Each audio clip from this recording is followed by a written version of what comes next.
There is an article I wrote on my website called "What I Need a Gun."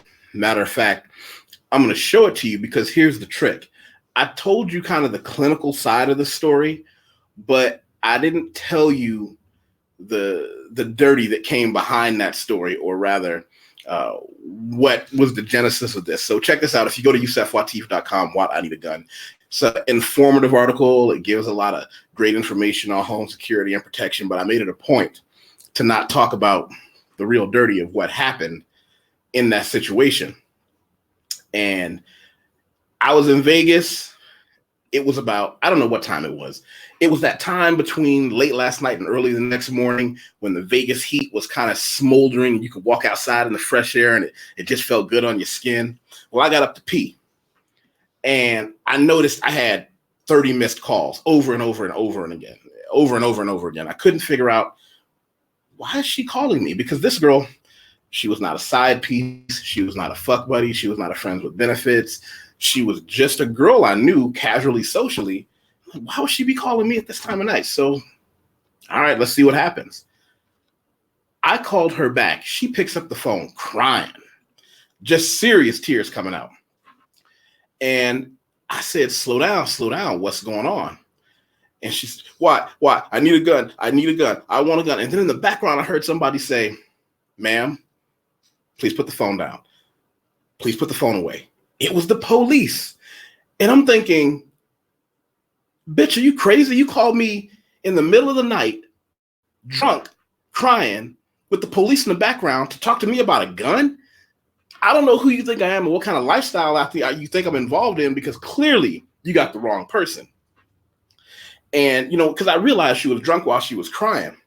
And so the cop took the phone and hung up because I was about to hang up on her anyway. Next day, I'm getting dressed, heading in to see one of my clients. Got my little silk tie on, clever cufflinks. Phone rings. It's her. Damn it. I don't want to know, because whatever it is, I don't want to be a part of this. In any case, what? I want to talk to you. Okay, what do you want? She said, no, we need to sit down and talk. I said, okay, well, where are you taking me? She said, what do I mean? She said, what do you mean? I said, well, clearly you're trying to drag me into a situation that I probably don't want to be involved in. So you're going to have to bribe me for my participation. And as you know, I'm a big eater. Flash forward, we're sitting down eating. She wants to start telling me the story right away. I said, slow down.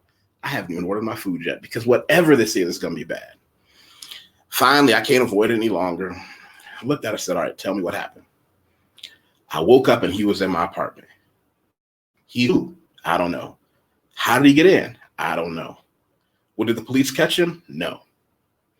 The long story was, after she's dragging it out through tears of trying to explain to me why I have to take her shopping for a gun and she needs a gun, is that she came home drunk, crashed on her bed, woke up because something was wrong, and unfortunately there was somebody in her apartment. Didn't know how long he had been there. Didn't know if he was passing through as a peeping Tom or if something terrible was about to happen to her. And, that's unnerving for anyone. She talked to me because she knows my friends and I, we would go shooting to the range every other Saturday. And her immediate answer is, I need a gun, which gun is always the last possible thing you want in any situation, but that's a different story. She said, I want a gun. I need you to help me get a gun. And I said, listen, I think that might not be a good idea. Have you considered a dog? I said, you can get a big, slow dog that growls at anything coming through the door, and he understands they'll take his leg off. Or you can get one of those small dogs that if a leaf lands too hard on the roof outside, he'll just go off like a siren and nobody can get anywhere close to your house. But you don't need a gun. And she said, what? Who are you to be a hypocrite? I said, I'm someone who doesn't drink alcohol or consume any drugs. So every night when I go to bed and every morning when I wake up, and if anything happens in between, I'm stone cold sober out of a dead sleep. Part of what happened, and yes, I am absolutely victim blaming about 20% of this. You who has more reason to be cautious than anyone else because you're a single woman living alone, to take precautions on where you go, what you do, and the state you come in and out of your house in. You don't have to like that reality, but that's the truth. And what she didn't understand, I said, listen, let's say you do have a gun. Let's say you saw someone in your house and he's in front of your bed. You reach down to your safe to try to put your fingers over the sensors for the gun drop into your hand. By the way, I'm big on gun safety. You touch a sensor, the gun drops in your hand. If you're drunk, can you do that? But let's say you get through that. You get your gun out, lightning speed, just like you've been drilling. Every night you go to bed, put it back, get it. You understand exactly how to do it. Now what's going to happen? Are you prepared to kill someone? I didn't say shoot someone. I said, are you prepared to kill that person standing in your house? If you can't immediately answer yes, it's not for you. No one looks forward to it, but you have to understand guns aren't medium tools. It's not like a stick where you can beat somebody half to death. You've never heard of somebody being shot half to death. And she hadn't thought about it. And I also said, you understand that when that bullet leaves your gun, it is 100% your responsibility no matter where it goes. It could hit the bad guy. It could go through a wall and hit your neighbor's baby. It could hit the bad guy, go through the bad guy, hit the neighbor's baby or the neighbor. And now you're in problem. Now you've got a real issue on your hands because there's a lot of explaining to do. Maybe you get out of it, maybe you don't. But if you're drunk, that's it. You're fucked. 100%. You're drunk shooting a gun. You can't take the gun out and just show it to him because they'll know you're not serious. You can't just brandish it.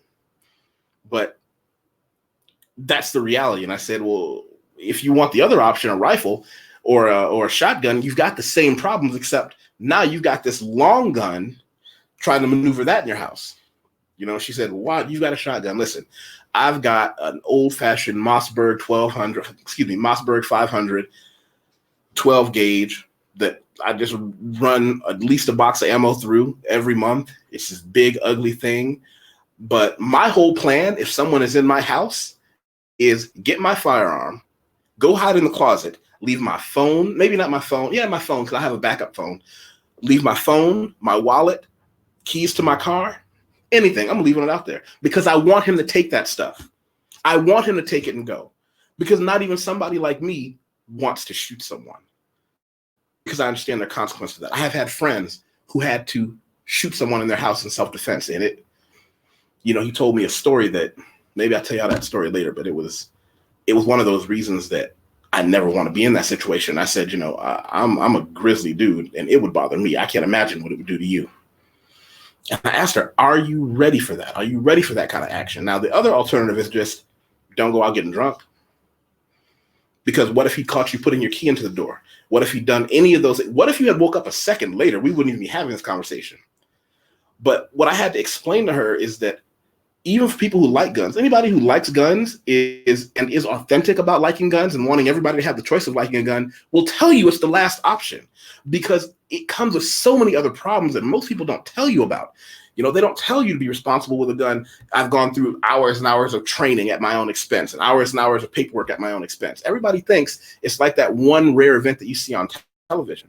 Now, we can get into it another time about who should and shouldn't have guns. The reality is right now you can. So I'm all for changing legislation if you and the people in your state or your county want to change it. But right now, you got to deal with the world the way it is. And what I tried to get across to her was a dog is a better option.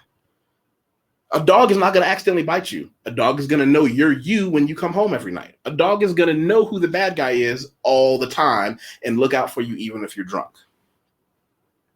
So she ended up getting a dog, one of those little lap dogs that screams all the time. She's still kind of resentful towards me, but I wanted to share this story because these situations aren't uncommon. And I think that for too many people, they want to go gun first before any other option. And it comes with so many other burdens and responsibilities to reasonable-minded people that you should explore every other option first. If you decide to get it afterwards, that's fine, but do your homework and know who you are. If you're someone who may be drunk or may be high at any time, that means the gun's off limits. But if you're drunk or high, well, you know that, because you're a lot more likely to shoot the wrong person, shoot through a wall, or shoot yourself. So, by the way, if you're looking for some kind of tidy way to wrap this up with a moral or some kind of here's the end of your journey at the end of the story, there isn't one. You can say something in the comments, and that's fine. Speaking of the comments, please, if you're watching this, click like or not like, thumbs up or thumbs down, and share this somewhere. Share it on your Facebook or your Twitter or your Instagram, because this is how I meet new people. You'll see I talk about a lot of different things. Yesterday we were talking about international issues. Today I just wanted to sit down and talk to you about a gun. Not that you're going to get something every day, but I've been enjoying this. As all of you know, I'm an editor and a writer, so if anyone needs an editor and a writer with a luxurious mustache for any of their books or papers or ghostwritten things, you can find me on LinkedIn to look at my resume. But I do this YouTube thing just to kind of share my stories. I've gathered 15 countries and 5 continents worth of stories to share. Most of them I've written about, but I want to give some of them here to you this way as well. And I hope everybody has a great day. I love you all. Bye-bye. I wonder how long this thing takes to actually log off. 2, 3.